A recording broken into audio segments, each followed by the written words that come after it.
बुद्धाय नमः। ओम आनंदम। सहज विपස්සना ध्यान के पहले दिन में आप सबका तहे दिल से, हृदय से स्वागत है, स्वागत है, स्वागत है। जब भी हम कोई विषय आरंभ करते हैं या कोई ध्यान की यात्रा आरंभ करते हैं तो उस चीज़ को बड़ा सहज और सरल करना पड़ता है। और विपස්සना ध्यान भगवान बुद्ध से जुड़ी हुई। लेकिन आप सबसे विनती है, प्रार्थना है कि ठीक समय पर इस यात्रा से आप जुड़ें। ठीक समय का मतलब ठीक समय पर आप जुड़ जाएं तो एक पूरी रूपरेखा और उसको अच्छे ढंग से आप करेंगे। तो कहते हैं कि जब भी कोई चीज़ हम करते हैं तो कुछ ना कुछ उसके बारे में हम सोचते हैं कि हम एक नई चीज़ का आरंभ करने जा रहे हैं तो हमें प्राप्त क्या हो, यानी कि हमें लाभ क्या होगा। अभी ये सब चीज़ें थोड़ी देर के लिए हम छोड़ दें, क्योंकि सहज विपස්සना ध्यान एक ऐसी यात्रा, लाभ क्या और प्राप्ति क्या, सब कुछ रूपांतरित हो सकता है, सब कुछ बदल सकता है। इसलिए बुद्ध जब उपलब्ध हुए तो उस उपलब्धि के बाद सहज और सरल मार्ग जब उन्होंने दिया अपने साधकों को, तो आज भी किसी न किसी रूप में लोग उसको दे रहे हैं। और वह सहज और सरल मार्ग, ज़्यादातर आप सबको पता है कि बुद्ध मध्यम मार्ग के प्रेरणा स्रोत हैं। यानी कि दो तलों में बटा हुआ जो मानव है, जिसे हम संसार कहें या जिसे हम अध्यात्म कहें, या एक विज्ञान की अति कहें या एक धर्म की अति कहें, तो इन अतियों में जो डूबे हुए साथी मित्र थे उनको मार्ग दिया मध्यम मार्ग, ना अति उधर ना अति उधर। इसलिए इस मध्यम मार्ग को ही सहज और सरल यात्रा का पड़ाव, जो कि मैंने विपස්සना ध्यान से पहले सहज विपස්සना ध्यान यानी एक सहज शब्द लगाया, उस पे चलने से पहले जो बातचीत हो रही है, ये बातचीत एक वैचारिक यानी कि बुद्धि से आए हुए कुछ शब्द हैं, और जो अनुभव कर लेता है तो फिर हृदय से कुछ शब्द प्रकट होते हैं। इसलिए बुद्धि से कम शब्द प्रकट होते हैं, जो अनुभव कर लेता है, हृदय से ही वो चीज़ें प्रकट होती हैं। इसलिए हृदय से संबंधित ज्ञानपूर्ण अगर चर्चा होती है तो महत्वपूर्ण बन जाती है। इसलिए थोड़ी सी जो ये चर्चा आपके साथ अब हो रही है, ये उस सहज विपස්සना में जाने से पहले ज़रूरी है। जो भी नए साथी मित्र कुछ जुड़े होंगे, वो पहली बार इस कार्यक्रम को कर रहे होंगे, कुछ ऐसे साथी मित्र हो सकते हैं, कुछ पुराने साथी मित्र तो हैं ही। इसलिए जिस यात्रा पे हम उस बुद्ध के मार्ग पर चलने के लिए तैयार हैं, तो इसको सरल और सहज करना, और बुद्ध का बड़ा प्यारा सा सीधा सा सरल मार्ग, जो सबसे पहले जो उन्होंने कुछ बच्चों को ज्ञान दिया, फिर उसके बाद जो बुद्ध के साथ जो साधना में संलग्न थे, जो छोड़ के चले गए थे किसी कारण, उन 5 अपने साथी मित्रों को उस ज्ञान की चर्चा आरंभ की। और उन्होंने कहा कि 4 आर्य सत्य और उनसे जुड़े हुए 4 चीज़ें, और जो कि मैंने बड़े अच्छे से उसको अनुभव किया है, उसी आधार पर उन 4 आर्य सत्यों को मैं आपके सम्मुख रख रहा हूँ। और वो आज भी सत्य है, वे 4 आर्य सत्य हैं और बड़े वैज्ञानिक हैं। इसलिए उन्होंने कहा कि जीवन दुख है, पहला आर्य सत्य। फिर कहा कि दुख का कारण है, दूसरा आर्य सत्य, बड़ा सरल सा है। और तीसरा, दुख के दूर होने की संभावना है, तीसरा आर्य सत्य। और चौथा उन्होंने कहा दुख का उपाय है, ये चौथा आर्य सत्य। 4 बड़ी सरल सी चीजें, और सबको पता है कि जीवन में हाँ दुख है, दुख का कारण भी सबको पता है। और इतनी आशा से भी भरे हैं लोग कि कुछ देर सवेर दुख विदा भी हो जाएगा, और कुछ ऐसे भी हैं जिनकी अवस्था ऐसी है कि वो चाहते हैं कि दुख कभी हो ही ना जीवन में, उस दुख का उपाय, यानी कि दुख कभी आए ना। इसलिए दुख जहाँ नहीं होगा वहाँ क्या होगा, इन विषयों को हम बाद में लेंगे।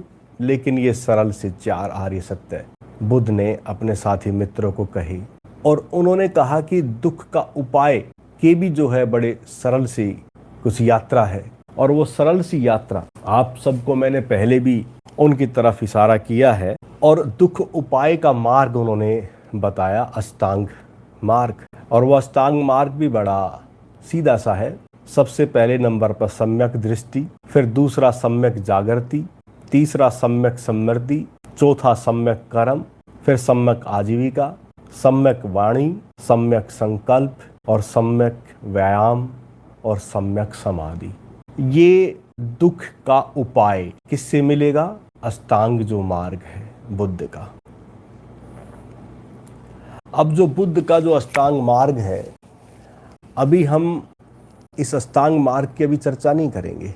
मैंने बस इशारा किया है कि एक यात्रा, किसी भी बुद्ध पुरुष की एक रूपरेखा क्या है। इसलिए 4 आर्य सत्य और फिर जो अंतिम दुख का उपाय है उसका सीधा सा सरल सा अष्टांग मार्ग और 8 चीज़ें, उनकी चर्चा हम बाद में करेंगे। लेकिन 4 और 8 12 चीज़ें हो गई। हो सकता है कि कुछ साथी मित्र इन 12 चीज़ों को ना समझ पाए, तो उन्होंने कहा कि चलो एक आसान सा अपने साधकों को, अपने भिक्षुओं को, भिखनियों को उन्होंने बड़ा सरल सा दिया कि चलो 5 चीज़ें तो याद रहेंगी जो आपसे जुड़ी हैं, जो आपसे संबंधित हैं। इसलिए उन्होंने पंच स्कंद की बात की, 5 स्कंदों की बात की, और वो बड़ी सरल सी चीज़ है। उन्होंने कहा कि शरीर है, दिख रहा है, पहला क्या है स्कंद? शरीर। फिर दूसरी जो बात की कामनाएं, यानी कि जो मन से जुड़ी हैं कामनाएं, इच्छाएं। सबको पता है कि हमारी कामनाएं हैं और इच्छाएं हैं, यानी कि मन की जो दशा है। उन्होंने वो दूसरी बात की, बोले कि हाँ कामनाएं भी समझ आती है, शरीर भी समझ आता है। फिर तीसरी चीज पर इशारा करते हैं संकल्प, यानी कि कुछ करने का भाव, कुछ जीवन में विजन, कुछ संकल्प, अवधारणाएं जो इस तीसरे स्कंद से जुड़ी हैं। इसलिए आज मानव इसी आधार पर यहाँ तक पहुंचा है जो हम अपने आप को अब इस रूप में देख रहे हैं, इस संसार में, इस समय, इस घड़ी में जो हम देख रहे हैं। फिर चौथी बड़ी महत्वपूर्ण चीज भाव बोध, यानी कि इमोशन, जो फीलिंग है, जो भाव की दशा है, जो 2 चीजों से जुड़ी है। उन्होंने बड़े अच्छे से इशारा किया, अच्छा और बुरा। और ये अच्छा और बुरा हमारे साथ होता रहता है। और फिर 5वीं, यानी कि 5वां स्कंद चेतना, जो ऊर्जा में है, जो चेतनमय है। और उन्होंने कहा कि ये जो 5 जो स्कंद हैं ये सब परिवर्तनशील हैं। इसको थोड़ा समझने की कोशिश करेंगे। बड़ी सरलता से मैं आपको लेके चल रहा हूँ। पहले 4 आर्य सत्य हैं, फिर अष्टांग मार्ग है, और उस अष्टांग मार्ग को अगर हम थोड़ी देर के लिए अब छोड़ भी दें तो उन्होंने कहा कि 5 चीज़ें तो आपको याद रहेंगी जो आपसे जुड़ी हैं। इसलिए वो 5 चीज़ों का मैं जिक्र कर रहा हूँ, और वो 5 जो स्कंद हैं उन स्कंद को वो इशारा कर रहे हैं कि ये परिवर्तनशील है। इनकी भाव दशाएं, शरीर की दशा, संकल्प और कामनाएं और इच्छाएं सब बदलती रहती हैं, यानी कि ये सब परिवर्तित होती रहती हैं। अब वो इशारा कर रहे हैं कि अगर जो मैंने अब यहाँ 5 स्कंदों का जो जिक्र किया है, इन सभी 5 स्कंद से जुड़ी है विपश्यना। ध्यान देना थोड़ा साथी मित्रों, वो इशारा कर रहे हैं कि जो हमारी ये 5 चीज़ें हैं जिससे हमारा संबंध है, उनसे जुड़ी है विपश्यना। तो अब विपश्यना को उन्होंने बड़े अच्छे ढंग से समझाने की कोशिश की कि विपश्यना यानी कि देखना, यानी कि पसना का मतलब है देखना, वी का मतलब है सूक्ष्म, यानी कि सूक्ष्म और सूक्ष्मातीत रूप से देखना, बस देखना। और वो अब कह रहे हैं कि इन 5 स्कंद को उन्होंने विपश्यना में बांट दिया, 4 विपश्यनाओं में, 4 भागों में बांट दिया। और वो जो 4 भाग हैं वो भी सरल है, जो आपकी समझ आ जाएगा, क्योंकि एक एक पृथक पृथक करके, अलग अलग करके जब हम किसी चीज़ को समझते हैं तो हमें सहजता से वो चीज़ समझ आ जाती है। थोड़ा इसको समझने की कोशिश करना। इसलिए उन्होंने कहा कि पहली कायानुपसना,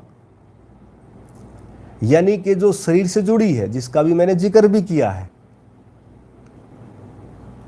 और फिर दूसरी है यानी कि वेदानुपसना। इसको थोड़ा समझते जाना। वेदानुपसना, और फिर तीसरी है चित्तानुपसना, चित्तानुपसना, और फिर चौथी है धम्मानुपसना। यानी कि 4 भाग कर दिए विपස්සना के।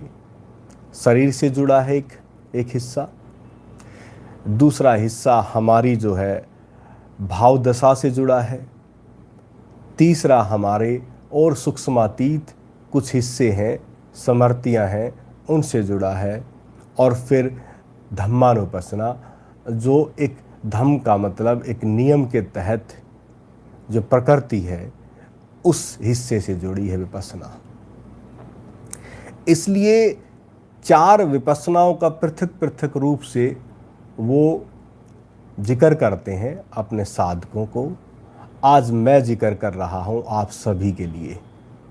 इसलिए अब जो 4 विपස්සना है, अब हो सकता है कि आप सोचें 4 विपස්සना, तो अब यहाँ पे भगवान बुद्ध इशारा करते हैं कि जो यहाँ तक, जो इससे ऊपर ऊपर का जो हिस्सा है वो ज्ञान से जुड़ा है।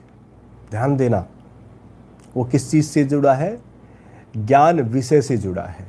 यानी कि 4 आर्य सत्य ज्ञान का आधार है, अष्टांग मार्ग ज्ञान का आधार है, जो उसके आधार पे 5 स्कंद हैं वो ज्ञान का आधार है, और फिर जो 4 विपස්සना का जिक्र कर रहे हैं वो भी ज्ञान से संबंध रखती हैं। लेकिन अब ये सब विषय ज्ञान से जुड़े हैं, लेकिन बुद्ध फिर कहते हैं कि ज्ञान और समझ से बात नहीं बनेगी, इन सभी को अगर आपको अनुभव करना है तो उन्होंने 2 पड़ाव प्रयोग के दिए। इसलिए बुद्ध ने ज़्यादा विधि नहीं दी, ध्यान देना। और उन्होंने 2 पड़ाव क्या दिए? एक आनापान सती योग और एक विपස්සना ध्यान। 2 चीज़ें। अगर मैं कहूँ कि ये जो ऊपर का जो विषय था, ये सारा का सारा विषय किन 2 प्रयोगों में बांधा? एक आनापान सती योग और एक विपස්සना ध्यान में, बस इन दोनों में बांध दिया। अगर हमें सही में उस बुद्ध से संबंधित होना है और बुद्ध के प्रयोगों से अगर हमें संबंधित होना है, तो देखो बुद्ध को अब लगभग 2-2.5 हज़ार वर्ष हो चुके हैं और उससे संबंधित पता नहीं कितनी यात्राएं चल रही हैं। मुख्यतः हीनयान एक यात्रा है, महायान एक यात्रा है, वज्रयान की यात्रा है। ये 3 तो मुख्यतः हैं, हीनयान और महायान। हीनयान और महायान से संबंधित भी बहुत सारे साधक आपको मिल जाएंगे, लेकिन वज्रयान शायद ही सुनी हो। 2 चीज़ें तो बहुत सुनी हैं, लेकिन वज्रयान एक यात्रा है। तो इसलिए इन सभी यात्राओं में पता नहीं क्या क्या होता है। हम अब उस चीज़ को करने जा रहे हैं जो बुद्ध की देशना है, जो बुद्ध का सद्मार्ग है। इसलिए वज्रयान फिर भी एक ऐसी धारा है जो प्रेमल और आनंदित धारा है और सहज योग से संबंधित धारा है। हीनयान और महायान वो एक अलग तरह की धाराएं हैं। इसलिए साथियों, अब हम उस चीज़ से संबंधित होने जा रहे हैं जो वास्तव में जो बुद्ध से जन्मी है चीज़। जिस समय बुद्ध थे उस समय उन्होंने ज्ञान के विषय को बड़े अच्छे ढंग से प्रचारित और प्रसारित किया, और साथ में आनापान सती योग और आपका विपස්සना ध्यान, इन चीज़ों से ही जुड़े हुए हैं सारी चीज़ें। इसलिए प्रयोग तो मुख्यतः 2 हैं। अब इन्हीं 2 प्रयोगों को हमें समझना है और इन्हीं दो प्रयोगों को समझते हुए हमें आगे बढ़ना है। इसलिए आनापान सती योग ये भी बड़ी सरल सी भाषा में बुद्ध ने अपने साधकों को इस विधि को दिया। आनापान यानी कि आती जाती श्वासों से संबंध, और सती का अर्थ है सचेतन, सजग उसके प्रति। कितना सिंपल सा है, यानी कि आती जाती श्वास और सचेत और सजग, और योग का अर्थ है उससे जुड़ना। बस ये आनापान सती योग। और विपස්සना का मैंने कहा है सूक्ष्मातीत रूप से देखना। ठीक है, तो अब हमें क्या करना है, आनापान सती जो योग है और जो हम पहला जो आज विषय ले रहे हैं वो है कायानुपसना, यानी कि इस पृथक यानी कि अलग भाग को आज हम बारीकी से थोड़ा सा समझेंगे और फिर इसी को आज हम आनापान सती योग के माध्यम से इस प्रयोग को करेंगे। ठीक है, तो इसलिए कायानुपसना का जो संबंध है, उसका जो मतलब है,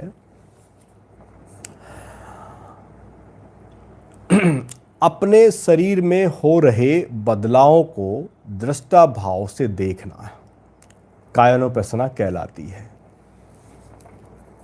अब आप समझ जाओ, यानी कि कायानुपसना का क्या मतलब है, शरीर की परिवर्तन होती हुई अवस्था को दृष्टा भाव से देखना। अब उस दृष्टा को समझना जरूरी है, क्योंकि दृष्टा को अगर हम समझ जाएंगे तो फिर सारी चीज़ें अपने आप से आसान हो जाएगी।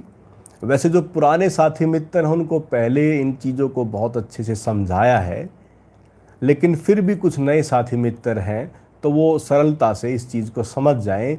यानी कि शरीर से संबंधित किसी भी रूप में जब शरीर में कोई कंपनता होती है किसी कारण भी, उसे देखना। ठीक है, यानी कि अगर मान लो कोई कांटा लगता है पैर में, तो उस दर्द को शरीर को लगा तो महसूस हुआ दर्द, उस दर्द को, उस कंपनता को देखना दृष्टा। समझ में आई? यानी कि जो वो दर्द हुआ है उस दर्द को देखना, शरीर के तल पर जो दर्द हुआ है उसको देखना, उसकी कंपनता को, उसके थ्रिल को देखना, बस दृष्टा। आज बस इतने ही, क्योंकि आपको ध्यान भी करना है, इसलिए बस इतने से इशारे में समझ जाएं, फिर आगे दृष्टा के विषय में और भी प्रकाश डाला जाएगा, लेकिन इस छोटे से इशारे को ही समझ जाएं।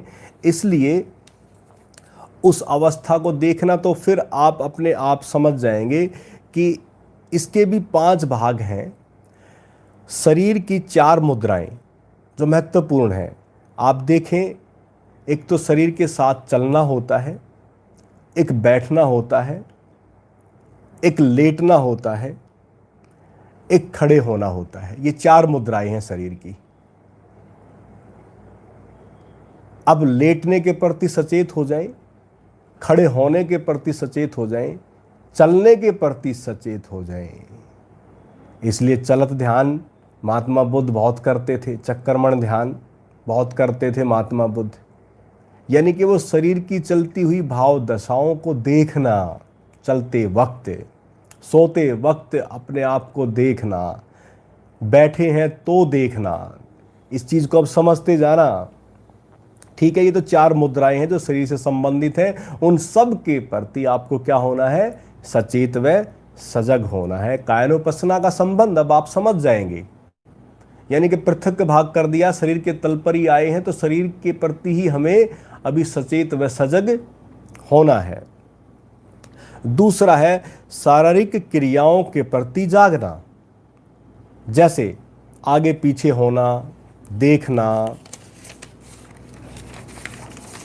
कपड़े पहनना, खाना खाना, स्नान, मलमूत्र, बोलना, घर के रोजमर्रा के कार्य इत्यादि।